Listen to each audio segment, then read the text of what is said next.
Good morning, everybody. It is about 6:50 in the morning here. We are back at Allegany State Park.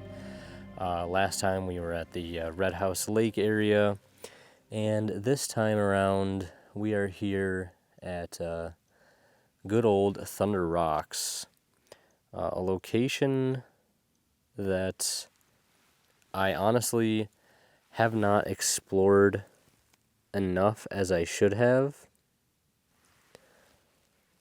But I've been making some good strides here the past couple of months, I want to say.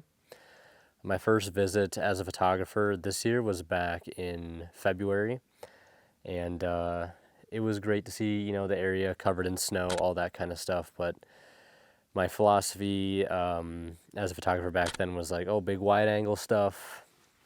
And of course, nothing really worked. I thought some stuff did, but nothing ended up really bearing fruit from that trip, apart from some of the photos I actually took on the way there. But, fast forward to June 14th, I think, I came back in the evening. Everything is all greened up, definitely a lot more inspiring. Looking for smaller scenes. I came back a week ago from today, and really hitting my stride, I feel like, with some of those smaller scenes that I've been trying to find, like this one that I have here in front of me. And I decided to come back this time because last week I didn't get up here till after the sun had risen, like well after sunrise, probably like 8:30, so probably an hour and a half after sunrise. And some of the composition I found, I think, work, and they look good in that lighting. But you get that dappled canopy light where you're getting speckles of light on certain spots and shadow crawl and all that stuff. And I think it can be, while in some situations it can look good, I think in some cases it's just too distracting. So I wanted to make a point, or make an effort at least, to get up here well before the sunrise, kind of in that blue hour light, which I'm in right now. Blue hour is very short this time of year according to photo pills. And I just want to check it right now. Yeah, blue hour is supposed to go till 6:42, so that was about 9 minutes ago. We're in the golden hour now, but you know what I mean. There's flat light in here. There's no light rays or, speckled light on the subject. So I'm going to try to take advantage of that while I can. And I really hope there isn't like some kind of fire sky this morning in terms of sunrise. Although I do kind of have like a plan B, if you will, if that does happen. I do have a composition that's just down the road from here. That could use a much better sky than I had last time. All I had last time was just bluebirds and some contrails, so not really the most aesthetically pleasing. I still like the composition as a whole, and it's definitely a closing window because it requires the goldenrods to be in bloom, the Canada goldenrod, to really just be dominating the foreground. But right now, I am kind of pleased with what I am seeing on the back of my camera here. I am trying to get it just right, according to what the picture I have on my phone is showing.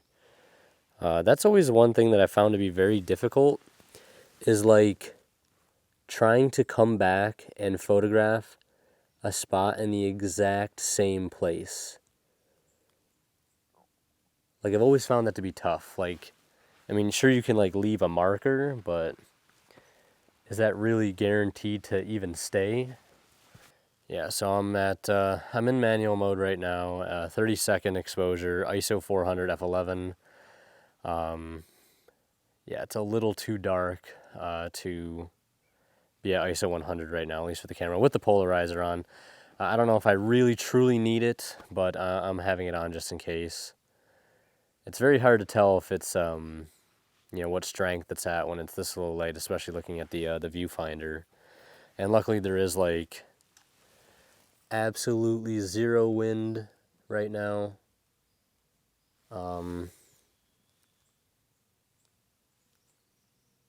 So don't have to worry about anything moving in the breeze, which is great.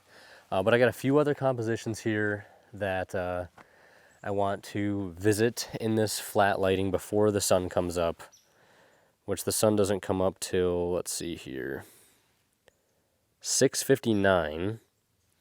So that's in just a few minutes, so we'll probably have to get moving on here in a second.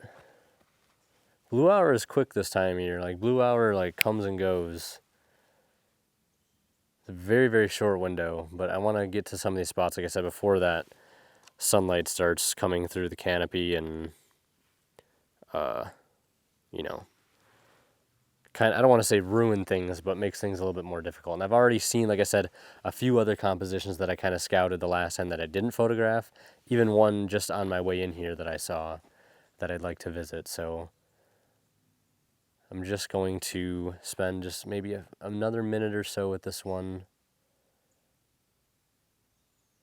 And being very careful to try to not get any other distracting elements in, like the sky in the background, or, you know, some piece of the background that isn't supposed to be there. I don't know how well you can see it now, but I'm starting to see a little color in the clouds. Just a little tiny bit. Nothing super spectacular. Which is good, I guess, because now I don't need to make the mad dash out of here, which honestly I don't think I'd be able to make it in time anyways. Maybe something post-sunrise. But this is that other composition I was talking about that I, admittedly kind of botched, I think.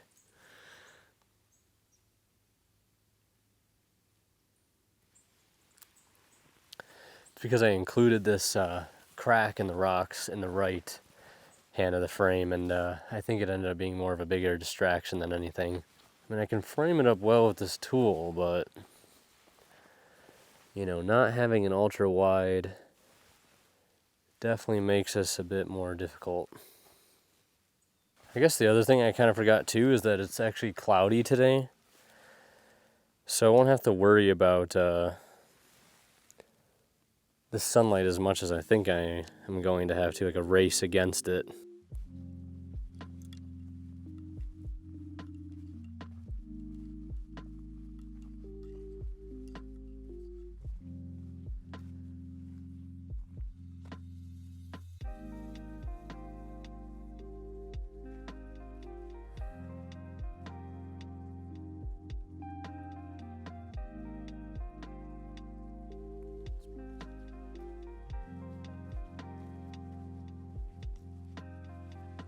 Now, I can't remember if I mentioned this earlier. It might have been in the first take that didn't make it, but there are some wide-angle shots here that I think could work, but they do require fog. I love fog, but sometimes it definitely feels like a crutch in order to pull great stuff. But there are genuinely some places that just require some kind of mist or fog, some kind of atmosphere to help kind of control the chaos of the background. And this area, I feel like, is definitely one of them. But I gotta say, I've been having so much fun putting together and framing up some of these small scenes, especially last time. It kind of just clicked, where I was like, okay, this is how I should go about, taking pictures here and framing up certain scenes. It's not necessarily the giant stones. Yes, they are great. They're great to look at with the eye, but that doesn't necessarily mean that they're going to make great photographs. But I think you can still kind of convey the story of this place, by photographing it this way. And even if some of these comps don't work now in this sort of flatter lighting, I think, I will come back here a lot over the next couple months. So hopefully the conditions kind of line up. A light mist, anything like that, I think will really help.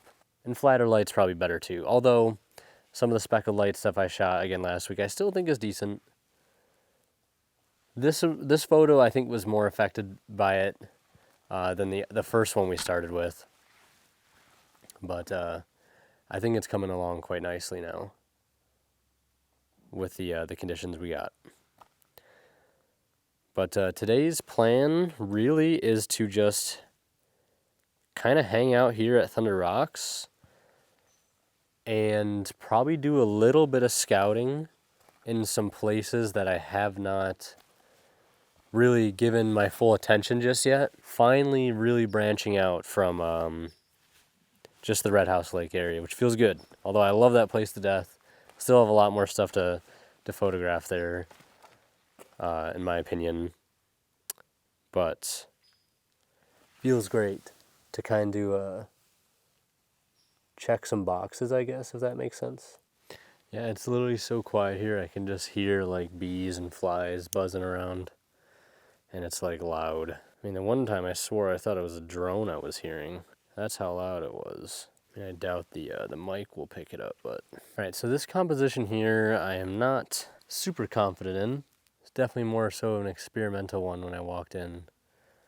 So I'll probably only take a frame of this and then move on. I mean, I think the concept of it is pretty solid. Take one more.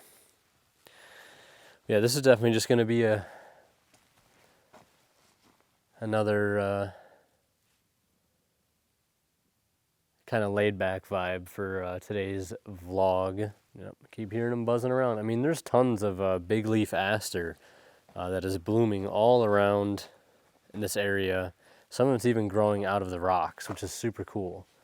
I can already see, or will have seen, evidence of trilliums growing here too, which is super cool as well. But that is more of a springtime thing. Still lots of nice blooms to be had though in the summer. Asters, goldenrods, boneset, all that stuff. All of which is definitely on display here in the park. If there's anything that this particular area has taught me, it's that once you start to, you know, allow yourself to focus in on smaller details, you know, it's that doors really start to open. Because honestly, if I was here a year ago, a year and a half ago, I'd probably find very little here to photograph and very little I think that I would actually end up really liking, just because my taste back then was more so big wide-angle landscapes. And while I still love doing big wide-angle landscapes, I also like being able to come to a spot like this that deserves a lot of attention and love, and come here and document it in a way that does it justice. And that definitely takes time to sort of come to that realization, but the more I've been here recently, especially with sort of that light bulb moment that I had when I was here last week, you know, you just start to realize that doors do open when you, I guess, kind of zoom in, literally and metaphorically, both with the lens and your mind, and start kind of like playing off a location's strengths, and not trying to force things and make things work like they have in other spots that are completely different. And it just makes me excited because I've got a lot of projects that I want to do. And photographing this area has always been kind of a mystery to me, and it feels nice to have things start to come together. I don't want to say they're all there just yet, but they're getting closer every day. All right, so I'm glad I decided to walk back in the spot because there actually is another composition. It was actually, I think, one of my favorite ones, and I just remembered it as I started walking down this little pathway here. This one, not only did I kind of shoot in the wrong aspect ratio the first time, but it was kind of suffering from that dappled canopy light. Now, what I mean wrong aspect ratio, well, you can change the aspect ratio of the photos you're taking in camera, 4x5, 1x1, 16x9, you know, 2x3, which is just your standard. You know, I was introduced to that idea a little while ago, and I kind of took it literally. I was like, oh, you could just shoot photos out in the field in those crops. What's the difference between doing that and just cropping in post? There really isn't one. You just kind of skip a step.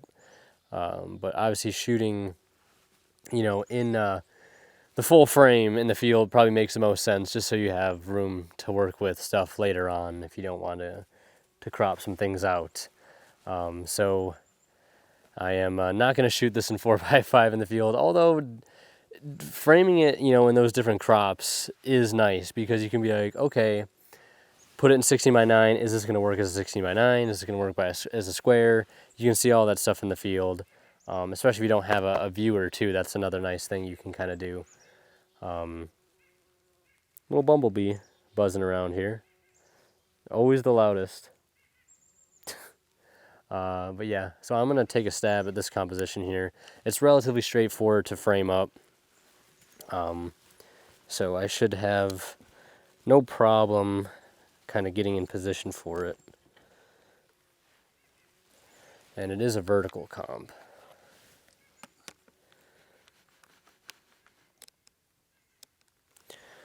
All right. Can't believe I almost forgot this. Okay, so I just switched to 4x5, 5x4, framed it up that way, and I still think this picture is going to work in that aspect ratio. I'm just not going to shoot it that way.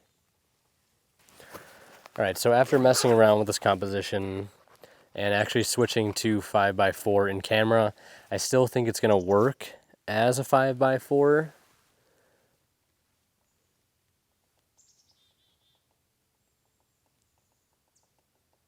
Yeah, I definitely still think it'll work as a 5x4. Although I guess it could kind of work as a horizontal. Now that I frame it up this way, which I am going to try a horizontal now. I'm up on a little rock right now because a little elevation is going to kind of help get the camera eye level to where I'm, seeing this composition as is. I didn't try this one as a horizontal last time, but it honestly doesn't look too bad.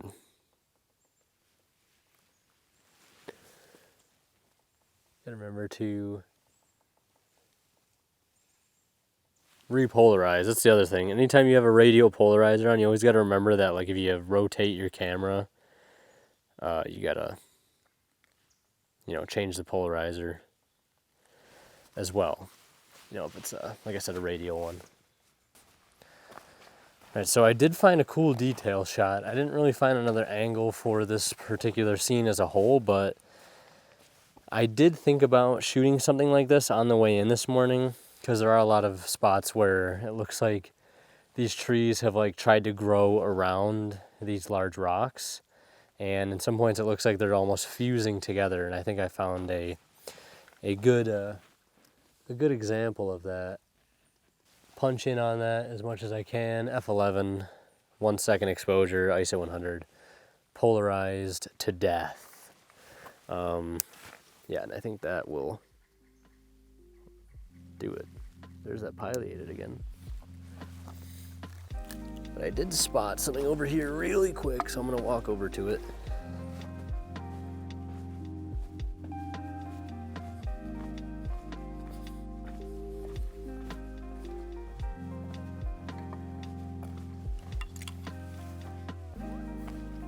Yeah, and stuff like this is exactly what I'm talking about.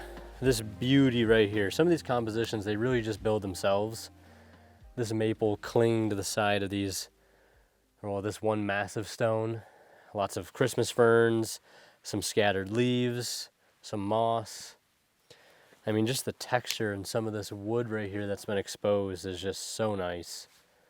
So I will have to stop for this one too. The thing about a lot of these compositions is that come fall time, which should just be in a couple more weeks, I can just plug and play a lot of these compositions if there's, good fall foliage. And it won't really be capturing the foliage on the trees. It will be capturing the foliage that falls to the ground. That'll kind of blanket a lot of these compositions that we shot today. I mean, there's already slight hints of it, but it's obviously not nearly close to being at peak just yet. I mean, it's one of those rare occasions where you put it on the back of your camera immediately without any thought to framing, and it looks good, but I've learned to trust those photos less and less as time has come on. See, that I really like. we have a very nice mixture of textures here.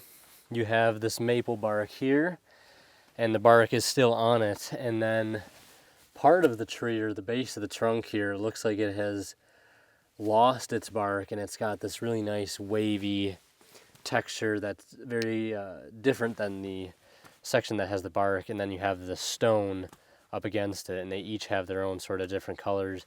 Bit of a lighter tan, darker brown, almost some black at some points here, and then you have that mossy green stone, and it just kind of looks like a nice waterfall, if you would, a wood waterfall.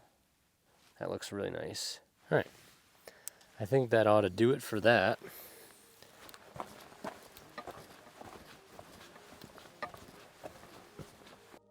As I make my exit from Thunder Rocks, I wanted to quickly recap my thoughts on this particular section of the trip and some of the things that I kind of learned. And as I mentioned at the beginning of the video, the reason I wanted to come back up here was to see if any of the compositions I had found the week prior would improve in flat lighting as opposed to sort of that dappled canopy light and shade. Now, if I'm being totally honest, I really think only one composition was improved under these conditions, and that was that very, very first scene where we had the two trees and the small stone set against that much larger stone. And I'm not really sure what it is right now that in my head makes me like that in both the flat and the dappled light. Maybe it's just a stronger composition overall than all of the other ones that I found. But I think it can work in both. Whereas the other, the second, third, and fourth, and there's a couple other that I didn't show, a lot of them just did not click in that flat, sort of mostly cloudy, overcast lighting. And it's interesting because leading up to this trip, I was completely under the impression that I would end up liking a lot of the photos I would take today so much better than the ones that I got a week before in that late morning dappled light. And I was just completely wrong for the most part. So it's definitely given me a much better idea of the type of conditions that I want to see to be able to pull better photographs from this area. And maybe this is something that you guys watching could apply to some of your own locations. Maybe if you've only ever seen it in one set of conditions, maybe aim to purposely see it in, per se, the opposite set of conditions, right? Maybe you've only ever seen it sunny. Maybe show up on an overcast day, right? If in your mind you're telling yourself it's only going to look good like this, it's only going to look good like this, you won't really know for sure until you see it in person in those other conditions. Like I said, going into this, I was positive that scenes would look better in more flat lighting without the distraction of very harsh highlights and shadow crawl and things like that. But I ended up being pretty wrong on that for the most part, aside from that first scene again. So something to keep in mind. And now we are going to be moving on to our next location in the park, Science Lake.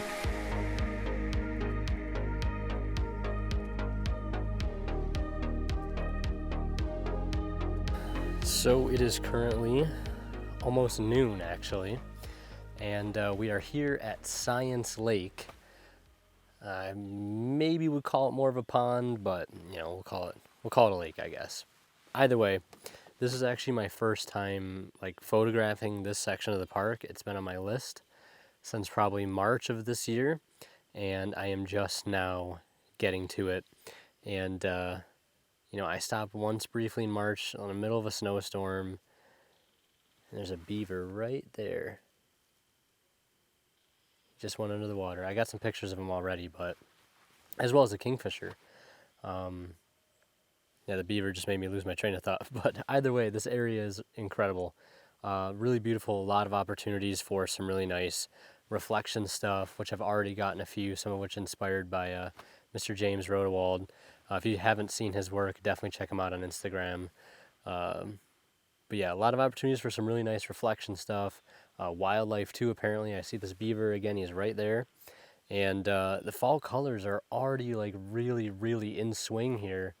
There's one tree down there that made me, 100% made me make the decision to come here. I was already planning on it anyways, but that tree sealed the deal, and it is just down the ways from where I'm standing right now on this dock. So I'm excited to go check that out. There's a trail that goes along the other side of the lake as well, so I'm excited to see where that goes. Probably spend, the next hour or so here and see what we can find. So I've moved off the dock down just a ways, maybe 50 feet or so, and still got the 600 on. Still having a lot of fun with these reflecting trees. They just look so good. It almost looks like intentional camera movement, but as soon as I get this into Lightroom, I'm going to flip the picture upside down, and it should make this whole scene kind of look like a painting, which is the gist of it. And now there's some leaves falling down too, which looks kind of nice.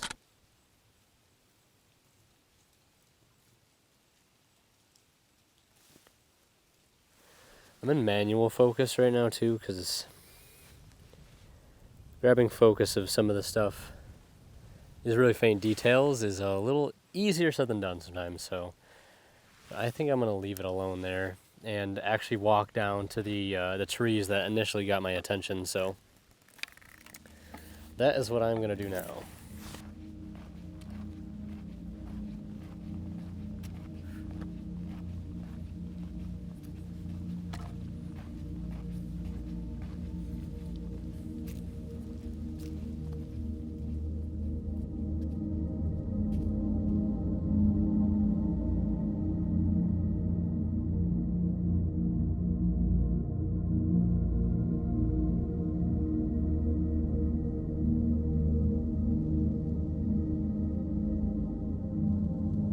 Alright, so those trees I was talking about earlier, had to walk down the road a bit to get to them, and boy oh boy do they look fantastic. The colors are really what make it. In aperture priority mode for this one, f11 ISO 100, and it's kind of midday light right now, but it is being filtered through some clouds, so it is making it a bit soft, which is nice. What am I at, about 50 millimeters, 55 millimeters, something like that. But I think this will shine really as a 16 by 9. Good old 16 by 9 or 2 by 1. The 16 by 9's close cousin. Yeah, because that'll look much better once cropped to 16 by 9. And man, I'm glad I've got this mosquito net on, because every time I've gotten out lately while doing the scouting, there's just always been just tons of mosquitoes and whatever the hell else these flies are. Absolutely relentless. But I definitely love to just spend a morning here sometime soon. The sun rises up that way, which would offer some nice views down from the dock or where the dam is. So, gotta say though, I do like that quite a bit. Kind of want to walk down the trail now a little bit more and check out this trail. I don't know if you guys can see these bugs, they're just fucking everywhere right now. They're all over the place. So I am on the opposite side of the lake now. And I do see a potential subject.